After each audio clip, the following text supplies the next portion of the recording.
warahmatullahi wabarakatuh. Perkenalkan, nama saya Meli Lalatul Uzma dari kelas 3 Yaud A YN Syekh Nurjati Cirebon. Saya akan menjelaskan tentang definisi kurikulum, manfaat kurikulum, tujuan kurikulum, dan lain sebagainya. Pertama-tama saya akan menjelaskan definisi kurikulum. Apa itu definisi kurikulum? Secara etimologi, kurikulum merupakan suatu jarak yang harus ditempuh oleh pelari mulai dari garis start sampai dengan finish. Maksudnya, sejumlah mata pelajaran yang harus dipelajari dan diselesaikan oleh setiap siswa atau anak didik agar menempuh pendidikan di lembaga pendidikan atau agar untuk memperoleh ijazah.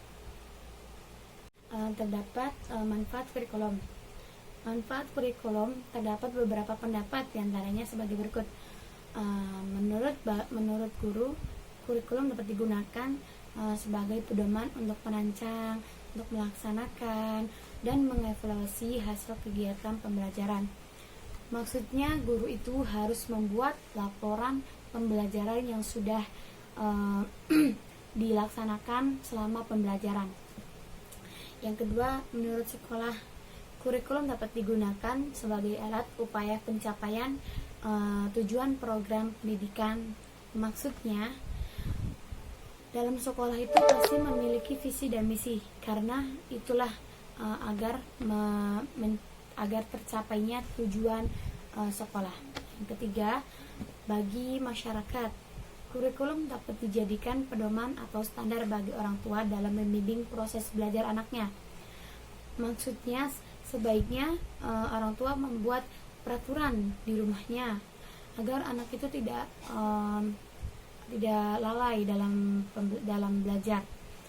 Membuat peraturan itu agar tujuannya agar proses pembelajaran anak sesuai dengan yang diinginkan gurunya dan orang tuanya. Fungsi kurikulum. Fungsi kurikulum terdapat beberapa fungsi, diantaranya ada fungsi penyesuaian, fungsi inteligensi, fungsi diferensi, fungsi persiapan, fungsi pemilihan, fungsi diagnosis. Nah, saya akan menjelaskan yang pertama, fungsi penyesuaian. Fungsi penyesuaian mengandung makna bahwa kurikulum sebagai alat pendidikan yang mampu mengarahkan siswa agar memiliki sifat menyesuaikan dirinya dengan lingkungannya. Yang kedua, fungsi inteligensi. Fungsi inteligensi ini mengandung makna bahwa kurikulum sebagai alat pendidikan yang mampu menghasilkan pribadi yang utuh. Yang ketiga, fungsi diferensiasi. Fungsi diferensiasi mengandung makna bahwa kurikulum sebagai alat pendidikan yang mampu memberi pelayanan terhadap perbedaan individu siswa. Yang keempat, fungsi persiapan. Fungsi persiapan mengandung makna bahwa kurikulum sebagai pendidikan yang mampu mempersiapkan siswa untuk melanjutkan studi ke jenjang pendidikan selanjutnya. Yang kelima, fungsi pemilihan. Fungsi pemilihan mengandung makna bahwa kurikulum sebagai alat pendidikan yang mampu memberikan kesempatan kepada siswa untuk memilih program belajar yang sesuai dengan kemampuan anaknya. Yang keenam, fungsi diagnosis. Fungsi diagnosis ini untuk memahami dan mengarahkan potensi dari seorang peserta didik agar dapat menggali terus potensinya dan memperbaiki kelemahannya. Dan yang keempat, saya akan menjelaskan komponen kurikulum. Komponen kurikulum ini terdapat beberapa yang ingin dicapai. Yang pertama ada tujuan, yang kedua ada isi atau materi, yang ketiga komponen metode atau strategi, yang keempat komponen evaluasi. Yang pertama, komponen tujuan itu maksudnya sesuatu keinginan atau hasil yang ingin diharapkan. Yang kedua, komponen isi atau materi, maksudnya komponen yang berhubungan dengan pengalaman belajar yang harus dimiliki siswa pada aktivitas dan kegiatan siswa. Yang ketiga, komponen metode atau strategi merupakan komponen yang memiliki peranan sangat penting karena berhubungan dengan implementasi kurikulum. Yang keempat, komponen evaluasi. Komponen evaluasi sangatlah penting karena dapat ditentukan nilai dan arti kurikulum sehingga dapat dijadikan bahan pertimbangan. Ada peranan kurikulum. Peranan ini terdapat beberapa peran. Yang pertama ada peranan konservatif, yang kedua ada peranan kreatif, yang ketiga ada peranan kritis dan evaluatif.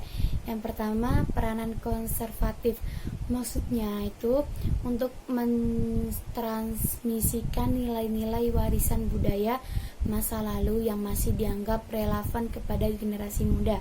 Yang kedua peranan kreatif, maksudnya yang mampu mengembangkan suatu yang baru dan sesuai dengan perkembangan yang terjadi di masa kini. Yang ketiga, peranan kritis dan evaluatif. Maksudnya perkembangan yang terjadi pada masa sekarang dan masa mendatang belum tentu sesuai dengan apa yang dibutuhkannya. Yang menjadi tekanan dari kurikulum itu, yang pertama isi kurikulum. Isi kurikulum adalah mata pelajaran atau subjek mater.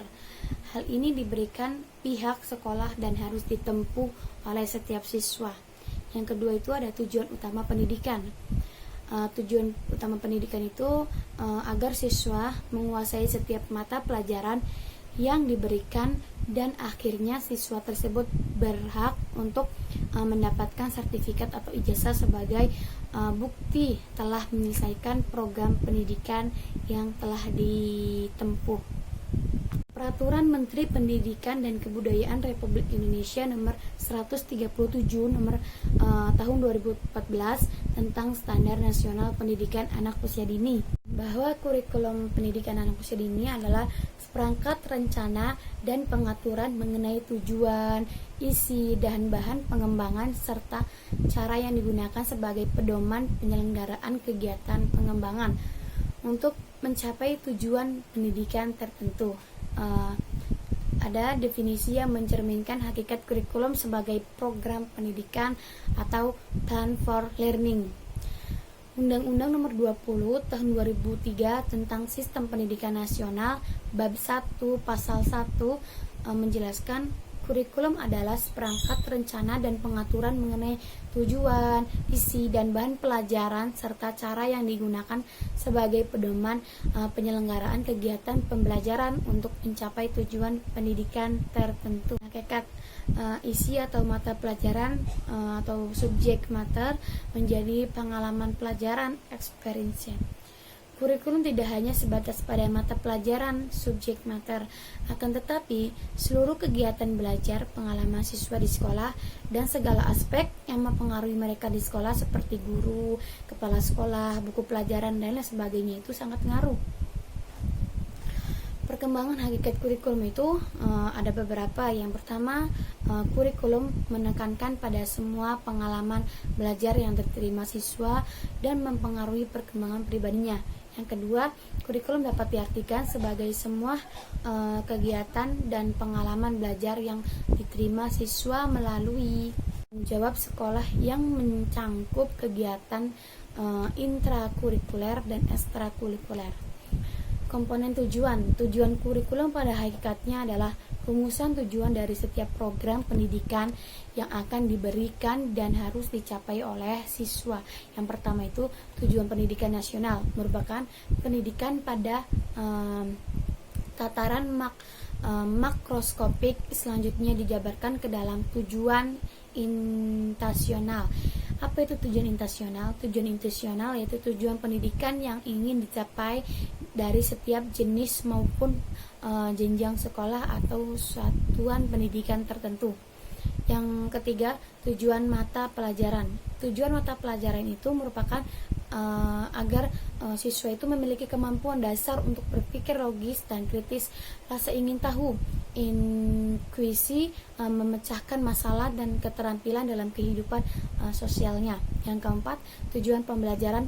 Tujuan pembelajaran ini merupakan tujuan pendidikan yang lebih operasional yang hendak dicapai dan setiap kegiatan pembelajaran dari setiap mata pelajaran. Penjelasan tentang kurikulum, mohon maaf jika ada salah kata atau salah menyampaikannya, mohon dimaklumin karena masih belajar. Kurang lebihnya saya mohon maaf. Wassalamualaikum warahmatullahi wabarakatuh.